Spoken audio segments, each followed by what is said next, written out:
UP विधानसभा सत्र के आखिरी दिन सदन के अंदर गूंजा जाति जनगणना का मुद्दा। यूपी के डिप्टी सीएम ने सदन के अंदर योगी के बगल में बैठकर समाजवादी पार्टी का किया समर्थन। डिप्टी सीएम के इस बयान के बाद यूपी की राजनीति में गरमाया माहौल। चाचा शिवपाल ने सदन के अंदर ही डिप्टी सीएम से मांग लिया इस्तीफा। शिवपाल बोले केशव मौर्य को तुरंत मंत्री पद से दे देना चाहिए इस्तीफा। वहीं शिवपाल के इस बयान के बाद केशव प्रसाद मौर्य बचते नजर आए। क्या लोकसभा चुनाव से पहले केशव प्रसाद मौर्य की बदल जाएगी सत्ता? चलिए आपको बताते हैं चाचा शिवपाल ने डिप्टी सीएम से क्यों मांगा इस्तीफा। लोकसभा चुनाव से पहले जातिगत जनगणना एक चुनावी मुद्दा बनता नजर आ रहा है। यूपी में समाजवादी पार्टी लगातार जाति जनगणना के मुद्दे को सरकार को घेरती नजर आ रही है। विपक्ष लगातार जातिगत जनगणना की मांग कर रहा है। बिहार में जाति आधारित सर्वे के बाद से ही विपक्ष को बीजेपी सरकार पर दबाव बनाने का नया हथियार मिल गया है। उत्तर प्रदेश की सियासत में भी जातिगत जनगणना की मांग हावी है। समाजवादी पार्टी के शीर्ष नेता शिवपाल सिंह यादव ने केशव प्रसाद मौर्य से इस्तीफा मांग लिया। केशव प्रसाद मौर्य बीजेपी में पिछड़े वर्ग के सबसे बड़े नेता माने जाते हैं।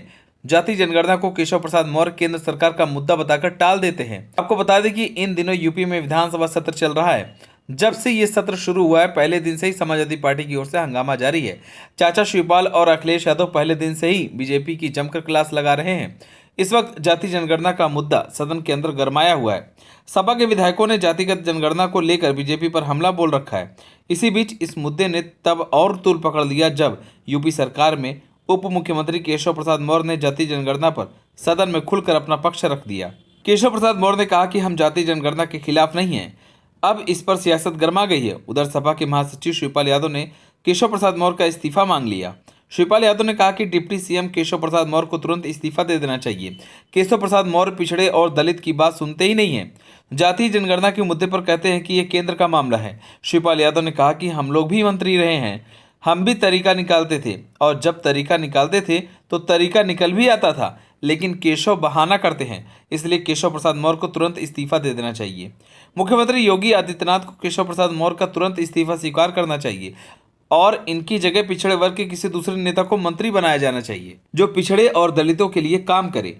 सीएम को तुरंत इनका इस्तीफा स्वीकार करना चाहिए। वहीं शिवपाल यादव के बयान पर उप मुख्यमंत्री केशव प्रसाद मौर्य ने भी पलटवार कर दिया है। केशव प्रसाद मौर्य ने शिवपाल यादव के बयान पर ज्यादा कुछ न कहते हुए कहा कि बाकी सब कुछ भूल जाओ, चारों तरफ कमल का फूल खिल रहा है। आपको बता दें कि उप मुख्यमंत्री केशव प्रसाद मौर्य ने विधान परिषद में जाति जनगणना के विषय पर प्रतिक्रिया देते हुए कहा कि जाति जनगणना भारत सरकार के माध्यम से कराई जाएगी। उन्होंने सदन में यह भी कहा कि हमारे वरिष्ठतम नेताओं ने भी कहा कि हम जाति जनगणना के खिलाफ नहीं है। इसके साथ ही उप मुख्यमंत्री ने कहा कि छाती ठोकर कह रहा हूं कि केशव प्रसाद मौर्य भी जाति जनगणना के खिलाफ नहीं है। इस दौरान केशव ने जाति जनगणना के मुद्दे पर विपक्ष को आड़े हाथों लेते हुए कहा कि आप जाति जनगणना कराने की बात तो करते हैं लेकिन कराने के पक्ष में नहीं हो। डिप्टी सीएम ने कहा कि अगर जाति जनगणना कराने के पक्ष में होते तो जब सत्ता में थे तब जातिगत जनगणना कराते, बगैर सभी जातियों को न्याय देने का काम करते। आज यह लोग सत्ता में होते और हम लोग सत्ता में नहीं होते। आज हम इधर और आप उधर हैं, इसका मतलब हमने जनता के साथ न्याय किया है, इसलिए हम आज सत्ता में हैं। आप सभी को क्या लगता है, क्या यूपी में भी बिहार की तरह जाति जनगणना होनी चाहिए या नहीं? हमें कमेंट कर जरूर बताएं। अगर आप नए हैं तो हमारे चैनल को सब्सक्राइब करें।